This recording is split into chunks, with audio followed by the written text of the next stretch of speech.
1, 2, je m'approche de toi, ça va être douloureux. 3, 4, la poignée que t'as oublié de rabattre. 5, 6, je suis derrière toi, je te fixe.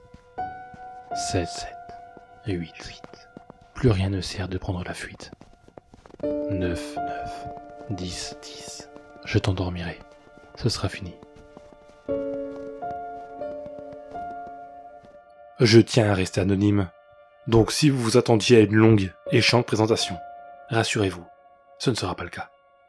À vrai dire, je ne sais même pas pourquoi j'en parle, mais j'en ressens le besoin.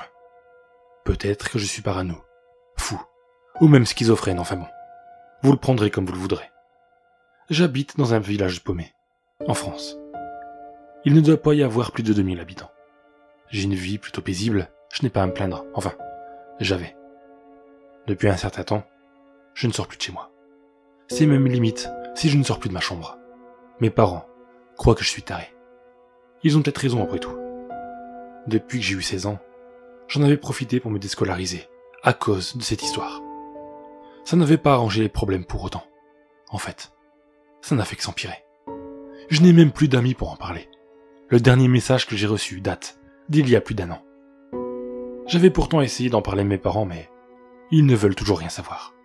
J'ai même consulté un psy pendant une période, mais ça n'avait rien donné. Je n'ai pas osé en parler aux flics. Ils m'auraient sans doute enfermé dans un de ces hôpitaux pour malades mentaux. Je l'ai appelé Stanley. Ne me demandez surtout pas pourquoi, je n'en ai aucune idée. La première fois que je l'ai aperçu, ça m'avait marqué. Il y a au moins 2 têtes de plus que moi. Je n'arrivais pas à distinguer son visage à cause de la capuche qui faisait de l'ombre à celui-ci. Il a toujours ce long manteau gris qui se rapproche fortement du noir. C'était un soir d'hiver. J'étais avec des amis. On traînait sur un banc. On parlait de tout et de rien, de la pluie et du beau temps. Stanley était dans la rue d'en face. Il ne bougeait pas. J'étais le seul à l'avoir remarqué. Il était pourtant face à nous. Son allure inquiétante, à en être terrorisante, m'oppressait. Il était resté un moment, puis il était parti à l'opposé de chez moi. J'étais soulagé. J'en avais alors profité pour rentrer à la maison.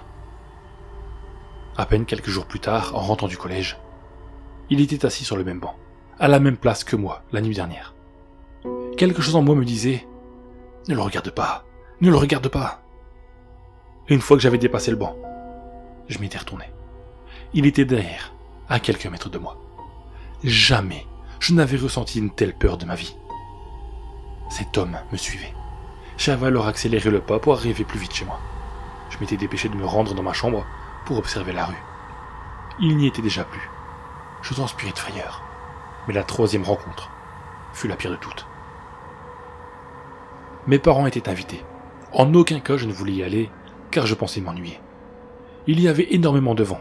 La neige n'arrêtait pas de tomber. J'étais sur mon ordinateur à peu près toute la soirée, en train de papoter avec mes amis. J'avais entendu un bruit venant du jardin. Sans plus attendre, j'avais regardé par la fenêtre. Le portail était ouvert. J'étais sûr que mes parents l'avaient refermé avant de s'en aller. Il y avait des traces de pas dans l'allée qui rejoignaient la porte de derrière. Le chien du voisin ne cessait pas d'aboyer. Le courant avait soudainement été coupé. J'étais plongé dans le noir total. Je m'étais alors enfermé dans la chambre. Le chien avait poussé un hurlement puis plus rien. Le silence total. Quelques minutes plus tard, j'entendis le grincement de la porte qui menait à la terrasse. C'était Stanley. J'en étais sûr, ça ne pouvait être que lui. Je l'entendais marcher. Il traînait quelque chose par terre. Sa respiration était forte, imposante. Il était devant ma porte. Je me suis délicatement reculé, j'étais paralysé. Il glissa un message par le seuil de la porte. Il ne te reste plus que 365 jours. Il y avait des traces ensanglantées de ses doigts sur le papier. Qu'est-ce qui allait se passer dans 1 an? Le silence régna de nouveau. Le courant avait été réenclenché. J'ouvris avec prudence la porte et j'aperçus le chien voisin. Il était pendu. Sa mâchoire avait été arrachée. Ses pattes arrière n'y étaient plus. Son sang coulait, ce qui forma une flaque sur le sol. Je savais ce qui m'attendait maintenant. Il était impossible de me retenir de vomir devant cette horreur. Quelques instants plus tard, je m'étais précipité vers le téléphone pour appeler ma mère. « Allô ?» demanda ma mère.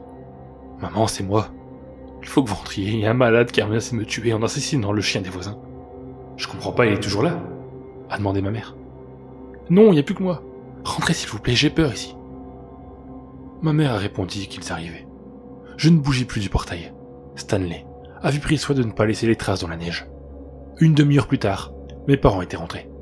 Je m'étais jeté sur eux en pleurant. Ils se sont brusqués pour constater l'horreur. Il n'y avait plus rien. Le chien avait disparu. Le sang, les taches envolées. Ils étaient furieux contre moi. Je leur avais alors montré le mot en espérant qu'ils me croient, mais mon père répétait en hurlant qu'il s'agissait de mon écriture. Je n'avais pourtant pas rêvé, j'étais sûr de ce que j'avais vu. Mais je ne pouvais plus le prouver. La nuit suivante, j'ai essayé par tous les moyens de m'endormir, quand mon ordinateur se mit en marche. Le menu de démarrage était différent de celui de Windows. Le bureau était vide. Une musique s'était mise en marche. Elle était bien plus qu'angoissante. Impossible de décrire les instruments qui la composaient. Il n'y avait aucun rythme. L'écran était devenu totalement noir. Et un message était apparu, lettre par lettre, comme si quelqu'un l'écrivait en direct. Je ne peux plus communiquer. Je n'en ai plus que 2. Je ne peux me déplacer qu'en rampant. J'ai été pendu il n'y a pas très longtemps. Qui suis-je? J'entendis un bruit venant du couloir. Il y avait des grognements d'un animal. Ces gémissements nous faisaient comprendre qu'il souffrait. J'avais alors compris que c'était le chien. La porte s'ouvrit d'un coup. D'un seul. La bête attendait devant. Elle me fixait. J'étais complètement tétanisé. Il s'approcha de moi comme il le pouvait. Une fois qu'il m'avait atteint, il leva la tête et se mit à dire « Tu te souviens de moi ?» Je hurlai de toutes mes forces. Mes parents étaient directement venus. Ils avaient aussitôt allumé la lumière. Mon père m'a demandé ce qu'il se passait et j'ai répondu que le chien était à mes pieds. Mon père m'a dit qu'il n'y avait rien, que j'avais fait un cauchemar, rien d'autre. Ma mère, elle, me regardait comme un vulgaire inconnu, et elle m'a dit d'aller me coucher. Il ne s'était rien passé d'autre depuis ce jour-là. Il ne reste maintenant plus qu'une journée, après le décompte du message. Je ne trouve plus le sommeil. Mes parents ne me voient plus de la même façon. Chaque jour, je n'arrête pas d'y penser. Impossible de fermer les yeux. Il est 23h24, quand j'ai entendu des sifflements venant de l'allée. Ils sont identiques à ceux de la musique qui était passée en boucle durant cette nuit-là. Je regarde par la fenêtre. Stanley est là.